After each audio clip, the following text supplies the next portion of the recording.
Right, this one's gonna be on a more sensitive topic, and it's the last one I'm doing today, so buckle up, expect things that are insane, in your opinion or mine. Oh, and do be warned, I will not hold back when it comes to talking about certain sensitive topics, so you have been warned, and good luck. So let's talk about abortion. Now, abortion is the termination of a pregnancy by choice. So essentially, a stillbirth does not count because, well, the pregnancy was terminated without choice. If you don't give birth to a baby because it just happens and you didn't choose it, then that's not an abortion. Now, exceptions can be carved out for situations in which the fetus is already dead and the like, but abortion laws are generally going to rely primarily on the above definition. And if, for example, you realize that a baby's going to be stillborn and try to remove it, the initial conclusion is still going to be an abortion, at least in technicality. When you have an actual full stillbirth, the baby's coming out, but it's just dead before it fully leaves. You didn't choose it, but the pregnancy went through and the baby was dead.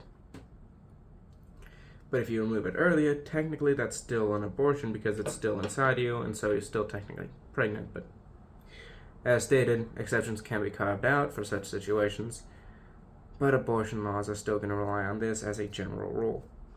So it's basically the question of, at what point do you allow such termination? Well, the question relies on the morality of the situation. More specifically, is it violating the natural rights of the being which is inside the mother? Now, if it's alive and a human, that ends all questions. You can't kill it. Because it is a human, humans have natural rights. Natural rights are defended, and so, no, can't touch it. But, if not, then it can be aborted. See, for living beings, they can, at some point in their life, act and be useful to society. So you can't just dismiss it out of hand and say, well, it's for the greater good that we just eradicate this thing. If it's not alive, you don't really need to make that calculation because, well, it doesn't matter. But if, and this is important, if that being was alive at some point, then naturally, it can act, it can be useful, and can contribute to society. And when you realize the exact numbers for how many abortions do happen in the world, that is a lot of potential actors, a lot of potential helpers that can't see the light of day. And thus, you cannot argue the greater good because they haven't had the chance to be good or bad for society. They just were. And so, the question is, 1. Is it alive? 2. Is it human? Now, in order to define that, what does it mean to be alive? Well, the requirements for being a living creature are cellular organization, metabolism, growth, reproduction, sexual or asexual, response to stimuli, and homeostasis, or the ability to maintain oneself at a steady rate.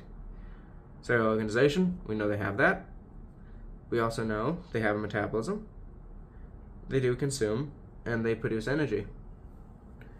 They break things down, put them together, use the energy from it, and sustain themselves.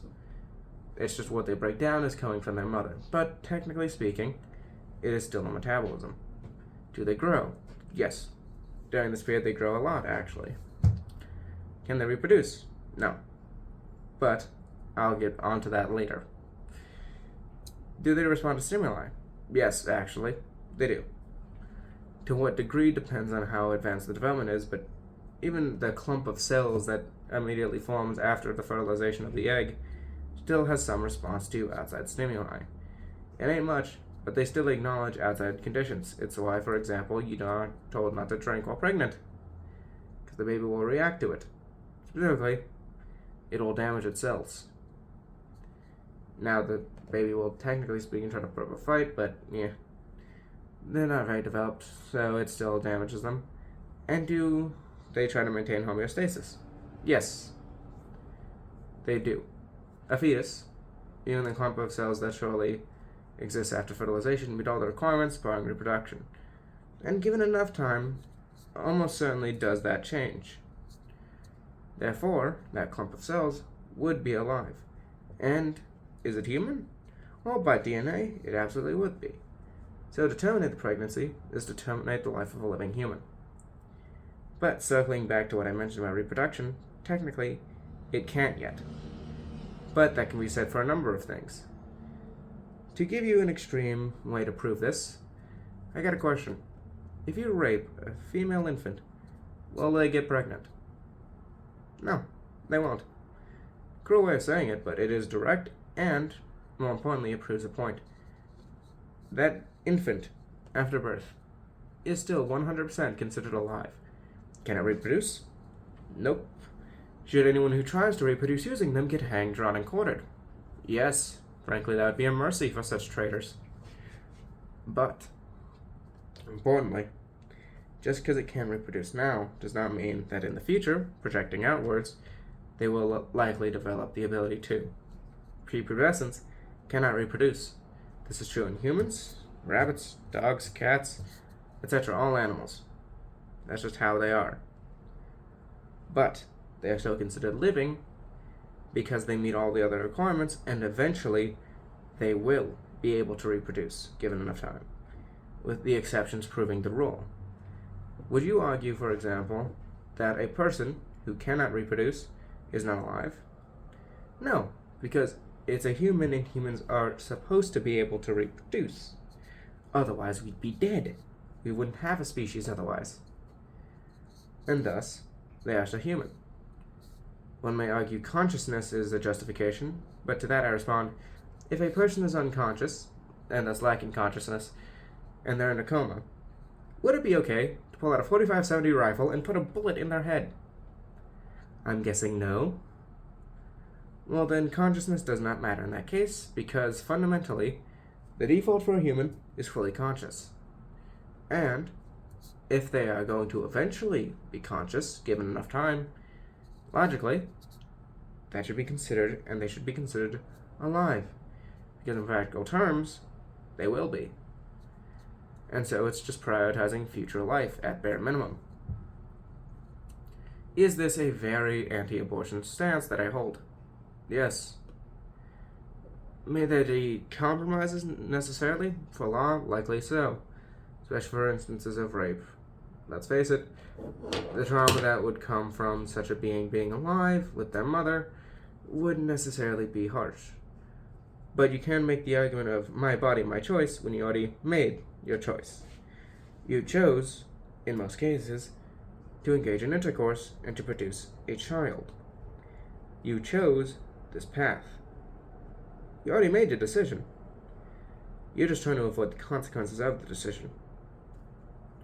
As stated, rape can be an exception, but you cannot argue if you voluntarily engage in an action and it gets a result that you have not already made your choice. You knew the risks. You took the risks. And now you'll pay for them. And even then, you don't necessarily have to take care of the child. There are other options. You can literally adopt them out. Give them to the hospital, say, send them to an orphanage, I can't take care of them, and they'll be taken care of. Maybe not well, we could argue for reforming the orphanage system, but they can still be taken care of. Adoptive homes do exist. There are ways to handle this. You don't necessarily have to kill it. And if it's a living being and useful, I see no reason to kill it. There's no practical benefit other than trying to escape responsibility. We saw safe, legal, and rare was nonsense the moment we put up abortion statistics after the 90s. So you can't make the argument there. Will some women likely still try to get abortions, even if we just outright banned it? Likely so. And by likely so, I mean almost guaranteed so. But just because something happens does not mean suddenly it should just be allowed without question.